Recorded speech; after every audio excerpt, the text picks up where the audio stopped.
श्री स्वामी समर्थ. स्वागत आहे तुमचं माझ्या यूट्यूब चॅनलमध्ये. आजचा दिवस तुम्हाला खूप छान सुख समाधानाचा आणि आनंदाचा जाऊ देत ही स्वामींच्या चरणी प्रार्थना करते आणि आज या नवीन व्हिडिओला सुरुवात करते. तर बघा मित्रमैत्रिणींनो, आज आपण एका वेगळ्या विषयावरती बोलणार आहोत.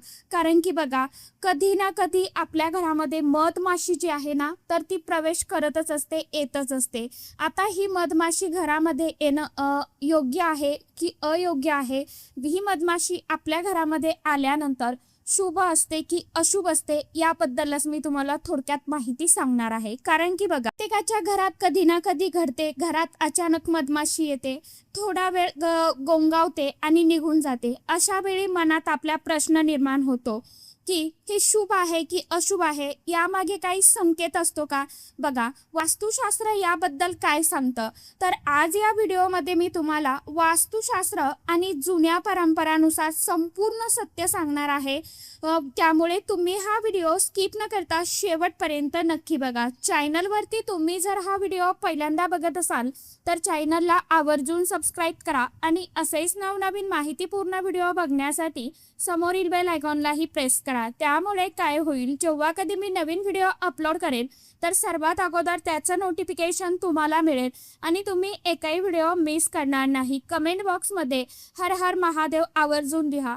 तर बघा मित्रमैत्रिणींनो, व्हिडिओ आवडला तर आवर्जून व्हिडिओला लाईक करत जावा. इतर मित्रमैत्रिणींना देखील जास्तीत जास्त व्हिडिओ शेअर करत जावा. कारण की बघा, कारण शेवटी मी एक महत्त्वाचा अतिशय अत्यंत उपाय सांगणार आहे. मधमाशी म्हणजे काय दर्शवते बघा, वास्तुशास्त्र आणि भारतीय संस्कृतीत मधमाशीला फार पवित्र मानलं जातं. मधमाशी म्हणजे कष्ट, शिस्त, गोडवा, एकजूट आणि सकारात्मक ऊर्जा. देवतांच्या कथामध्ये ही मधमाशीचा उल्लेख आपल्याला बघायला मिळतो. त्यामुळे ही मधमाशी नकारात्मक जीवनही हे सर्वात आधी लक्षात ठेवा. घरात मधमाशी येऊन निघून गेली, शुभ संकेत. जर मधमाशी घरात येऊन कोणालाही चावली नाही, नुकसान न करता शांतपणे निघून गेली, तर वास्तुशास्त्रानुसार हे खूप शुभ लक्षण मानलं जातं. शुभ संकेत काय, तर घरामध्ये सकारात्मक ऊर्जा वाढवते, चांगली बातमी येण्याची शक्यता, आर्थिक लाभाचा संकेत, त्याचप्रमाणे अडकलेली कामं पूर्ण होण्याची शक्यता, घरातील कलह कमी होतो. तसेच विशेष म्हणजे सकाळी मधमाशी आली तर नवीन सुरुवात, शुभ दुपारी आली तर पैशाच्या संबंधित लाभ होणार, संध्याकाळी आली तर पाहुणे किंवा शुभ संदेश. मधमाशी कुठून आली याचाही अर्थ असतो. उत्तर किंवा ईशान्य दिशेने आली असेल तर देवकृपा, मन शांती, आध्यात्मिक प्रगती. पूर्व दिशेने आली असेल तर मग करिअर, नवीन संधी, मान सन्मान. पश्चिम दिशेने आली असेल तर मग अचानक जुने पैसे मिळणे. दक्षिण दिशेने आली असेल तर मग संयम ठेवा, निर्णय घाईने घेऊ नका. कधी अशुभ मानली जाते मधमाशी, सहज अशुभ नसते, पण काही परिस्थितीत इशारा मानला जातो. मधमाशी सतत घरात गोंगावत असेल, घरातच घरटं बांधत असेल, वारंवार लोकांना चावत असेल, तर मग घरात फार अस्वच्छता असेल, तर याचा अर्थ घरात ऊर्जा अडलेली आहे, नकारात्मक विचार वाढलेले आहेत, वास्तुदोष असण्याची शक्यता.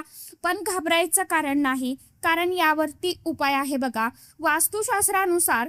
कारण मधमाशी घरात काय येते, घरात गोड पदार्थ उघडे ठेवलेले असतात, स्वयंपाकघरात अस्वच्छता असते, घरात प्रकाश कमी असतो, हवा खेळती नसते, वास्तूला ईशान्य कोपरा बंद असतो. वास्तुशास्त्रात सांगता, जिथे ऊर्जा साचते तिथे कीटक आकर्षित होतात.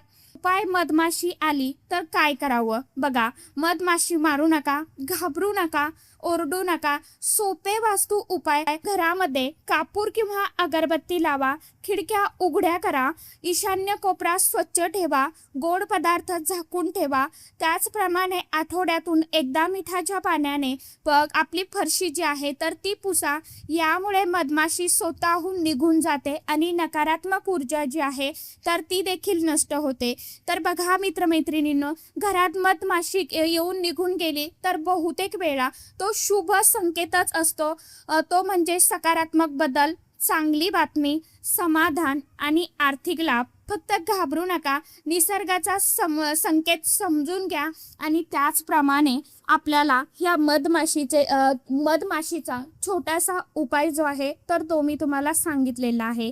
कारण की मधमाशी किती कष्टाने आपण जे मोहूळ म्हणतो ना, तर ते बघा किती कष्टाने तयार करते. आणि एक दिवस आपण काय करतो, जातो, आपल्याला जर कुठे पोळी दिसली मोहळाची तर आपण ती सहज आपण ते मोहळ उठवतो, हलवतो आणि त्याचा मध जो आहे तर तो आपण काढून घेतो, नाही का? त्याचप्रमाणे मधमाशी जी आहे तर मधमाशी घरामध्ये येणं शुभ आहे की अशुभ आहे याबद्दल मी तुम्हाला थोडक्यात माहिती सांगितलेलीच आहे. व्हिडिओ संपूर्ण बघत जावा, समजून घेत जावा. आणि तुमच्या घरामध्ये ही मधमाशी येते का? कमेंट बॉक्समध्ये नक्की सांगा. कोणत्या दिशेने येते, आली तर त्यावेळेला लक्ष ठेवा आणि त्यानुसार निर्णय घेण्याचा प्रयत्न करा. कारण की हे जे संकेत असतात ना, तर हे संकेत निसर्गाचे असतात. आणि खरोखर आपण जे म्हणतो ना, अगदी आपली पिढी जी आहे तर ती जुन्या याच्याकडे चालली आहे. ज्या जुन्या वस्तू होत्या, ज्या जुनी लोक वापरत होती, त्याच आता परत नव्याने सुरुवात होत आहे. त्यामुळे थोड्या थोड्या गोष्टी आपण ज्या आहेत तर जीवनामध्ये वास्तुशास्त्रानुसार आपल्याला वास्तुशास्त्रामधले सर्वच नियम आपल्याला पाळणं तर शक्य होत नाही, परंतु किमान थोडे तरी नियम आपण पाळायला हवे. वास्तुशास्त्रानुसार आपण आपल्या घरामध्ये वातावरण जे आहे ते निर्माण करायला हवं. जसं की वस्तू असेल, काय असेल, आपण आपल्या वास्तुशास्त्रानुसार आपल्या घरामध्ये वस्तू सुद्धा ठेवायच्या आहेत. तर चला, आजच्या या मधमाशीबद्दलचा व्हिडिओ तुम्हाला छोटीशी माहिती कशी वाटली कमेंट बॉक्समध्ये नक्की सांगा. व्हिडिओ आवडला तर व्हिडिओला जास्तीत जास्त लाईक करा. इतर मित्रमैत्रिणींना जास्तीत जास्त व्हिडिओ शेअर करत जावा. तर चला, भेटूया नेक्स्ट व्हिडिओमध्ये. तोपर्यंत सर्वांना श्री स्वामी समर्थ.